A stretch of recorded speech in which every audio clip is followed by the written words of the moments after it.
Hey, what's up? The Brewdude is back, here with another beer. We have another one from Lagunitas Brewing Company, Lagunitas. And this one here is the 12th of Never Ale, right? I've heard a lot of great things about this beer. Unfortunately, I have never had a chance to try it until now. What are you doing? Counting up or counting down? Beer's proof. Raise a glass.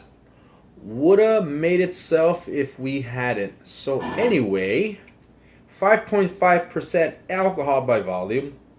Brewed in Lagunitas Brewing Company in California. 12th of Never Ale. I've heard a lot of great things, like I said, and I just never had a chance to try it. But now, I'm going to. Once again, it smells like, just like the other one that I had, which was the Something Easy Ale. And if you haven't seen the video, go watch it. And maybe you like that one, right? But it's fruity, for sure. I smell the, almost like mango again. Just that tropical fruit aroma that you get from a lot of the West Coast hops. Here, let's pour this out. Looks, you know, I have a lot, unfortunately, I have a lot of trouble with cans because they get these very small mouth, right? And when you pour them, you can't pour them too fast. You have to pour them slow so it doesn't leak all over the place.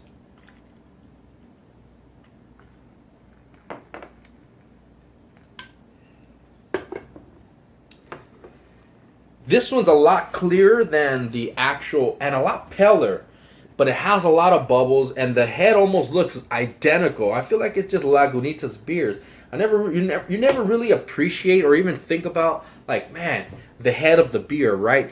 But it adds to the actual experience of drinking it, because when you're drinking it, you're getting some of this the head, right? So it almost feels, the body changes, the aromas change. It almost locks everything inside, and as soon as you drink it, you break that barrier, and then you have this I don't want to call it explosion, but you just have this full experience of beer. Once again, this one looks like meringue too, right? You could probably use it, make yourself your lemon meringue pie or whatever the case is, but it's more subtle. It's more sweeter, almost strawberry-like.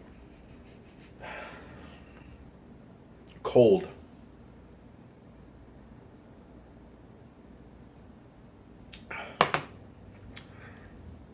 All right, 5.5% alcohol by volume. Huge difference. A lot more grain flavor, less bitterness, which this one's a little closer to my taste. You still get that earthy taste, right?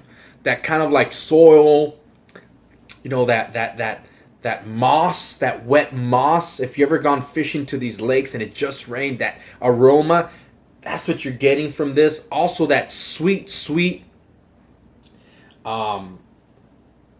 tropical aroma, right? Like I mentioned, kind of strawberry-like, kind of mango-like. You don't get that taste too much. They probably used it at the end so you can get more of the aroma. The taste is very grainy. You can taste that barley malt. It's highly carbonated, though. That's one thing about it. It's very carbonated, which can take away from the taste at the beginning because you're just getting that bite. And that carbonation, once it bites, it's going to kind of just dull everything until it's over. And it's usually over by the mid-end.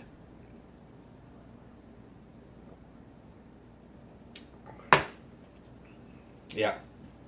About mid-end, that's when you start getting that earthy, the grainy, the almost like slight Cheerio flavor, right? Just kind of subtle, just in the background. And you get those aromas of the tropical fruits, like I mentioned, kind of like the strawberries and mango. Is it good? Heck yeah. If I had to choose between this one and the Something Easy Ale, honestly, not one is better than the other because each beer has an individual purpose. I mean, even the Miller 64, if you remember that thing, it has its own purpose. Is it for me? Probably not. It might be for somebody else, but this is a really good beer. I prefer the 12th of Never Ale over the Something Easy Ale, just because it's a little bit more my flavor, but what is your flavor? Go find it, share with your friends, share with your loved ones. Do it safely. Thank you for watching, subscribing, and liking. And with that said, the Brew Dude is out.